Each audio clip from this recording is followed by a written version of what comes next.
I was 12 when they found the bodies on Morro do Vintém. It was a Saturday when two boys came sprinting down the hill, pale as bedsheets, yelling about dead people. Police went up and found them, two men in suits lying side by side on the ground, half hidden by weeds and thin brush. They weren't robbed. In fact, their wallets were full. There was a bottle of water, two used towels, and, strangest of all, lead masks resting on their faces. Heavy, homemade things like what a welder might wear, but these were different. They covered only the eyes, as if shielding them from something not of this world. One officer said it looked like they'd laid down for a nap and never woke up. But then came the notebook.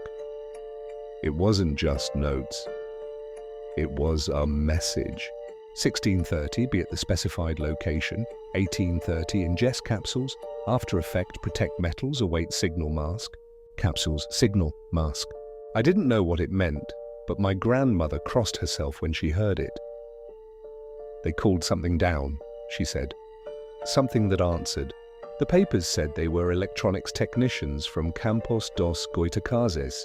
Smart men, church-going. They told their families they were heading out for parts. Instead, they climbed our hill and waited for... what? Locals started confessing then. Things they'd seen in the days before. Strange lights in the sky.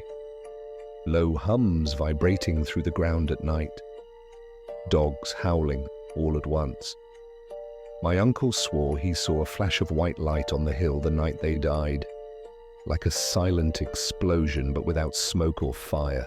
No signs of struggle, no wounds, and when they checked for toxins, the bodies were too decayed to tell. The case was closed. No one had answers. In June 2014, Derek and Maria Broadus had just bought their dream home, a beautiful Dutch colonial at 657 Boulevard in the quiet suburb of Westfield, New Jersey. 3 kids, safe neighborhood, everything they wanted. Then the letters started coming. The first was handwritten, addressed simply to the new owner. It read, 657. Boulevard has been the subject of my family for decades now. I have been put in charge of watching and waiting for its second coming. My grandfather watched the house in the 1920s and my father in the 1960s. It is now my time. It was signed, The Watcher.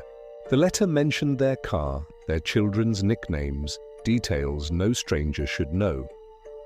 More letters followed, each more threatening. Have they found what's in the walls yet? I am pleased to know your names now, and the name of the young blood you have brought to me. The Broaduses never moved in. Police were baffled. There were no fingerprints, no return address. The letters were postmarked from nearby towns, but security cameras caught nothing. Every neighbor became a suspect. Some had lived there for decades. I will be patient. I will wait for this to pass, and for you to bring me the young blood. On the night of May 14, 2008, 19-year-old Brandon Swanson was driving home from a college party in western Minnesota. He accidentally drove his car into a ditch near the small town of Lind and called his parents for help. He seemed calm and said he was unharmed. While on the phone, he described his surroundings and told them he was walking toward the lights of a nearby town. His father drove out to find him, staying on the phone with Brandon for nearly 47 minutes. At one point, Brandon suddenly said, "Oh, shh," and the line went dead. Despite immediate efforts to locate him, including extensive searches with dogs, helicopters, and hundreds of volunteers, no trace of Brandon was ever found. Not his phone, not his backpack, not his body. The only thing discovered was his abandoned car, nowhere near where he thought he was. Even more bizarre, cell phone records revealed Brandon had been walking in the opposite direction of where he believed he was heading. To this day, his disappearance remains a haunting mystery. What happened in those final moments? Why the sudden exclamation?